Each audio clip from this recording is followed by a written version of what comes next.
200 kilo mutton पाया और रोटी।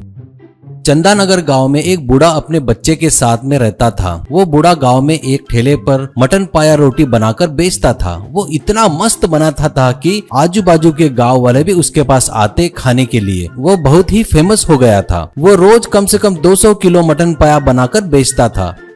इस काम में उसका लड़का मनोज उसकी मदद करता था। उसकी पत्नी का देहांत हो गया था।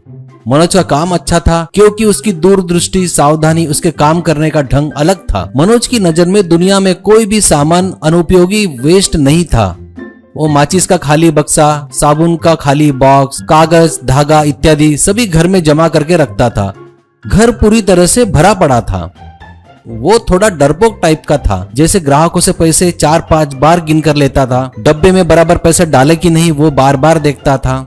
घर को ताला ठीक से लगाया कि नहीं बार बार चेक करता था। तब पिताजी, ए पगले, क्या कर रहा है? इतना ज्यादा सावधानी बरतता है, क्या हो गया तुझे? घर भर ये क्या कचरा जमा करके रखा है तूने? ये सब क्या है? क्यों कर रहा है? तुझे समझा समझा के मेरे सर में दर्द हो गया, पर तू सुधरता ही नहीं। मनोज, पिताजी, ये कचरा नहीं, मेरे काम की चीजें हैं, इसे ऐसा ही छोड़ दो।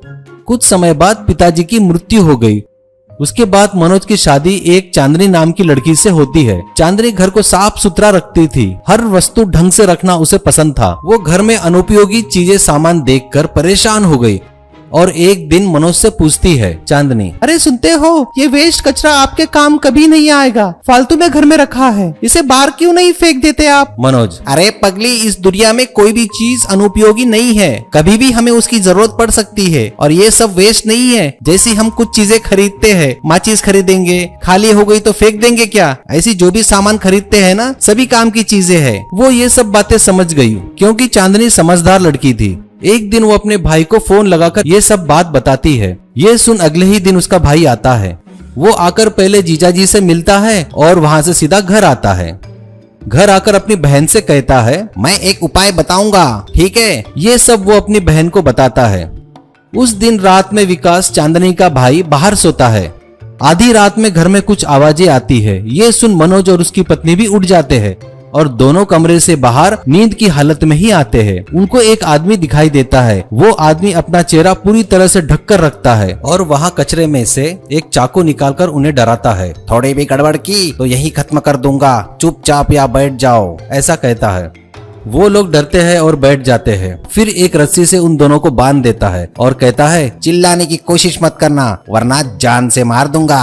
और अंदर जाकर अलमारी में से सभी पैसे जवाहरात एक पोटली में बांध देता है और उनसे कहता है, आज मैं चोरी करने निकला था पर चोरी का सामान किसी कारण नहीं ला पाया, पर धन्य हो तुम लोगों का, वो सभी सामान मुझे यहीं मिल गया। तुम्हारे कचरे में जैसे चाकू, रस्सी पड़ी थी इत्यादि सब कुछ मिल गया। हर घर में तुम्हारे जैसी लोग रहेंगे तो हमारा काम ऐसे ही आसान हो जाएगा। ये सब चीजें वेस्ट वाली रखी है ना, उनमें से ही आज मेरा काम हो गया। और हाँ, मेरी एक आदत है, जिस घर में मैं चोरी करता हूँ उस घर को आग लगा देता हूँ और अब मैं वही काम करूंगा, ठीक है? तभी मनोज कहता है, अरे भाई भाई भाई, पैसा, सोना, जवाहरात सभी तो तुमने ले लिए ना, प्लीज प्लीज घर को आग मत लगाओ। चोर, भगवान भी उतर कर बोलेंगे तो भी मैं नहीं सुनने वाला हूँ।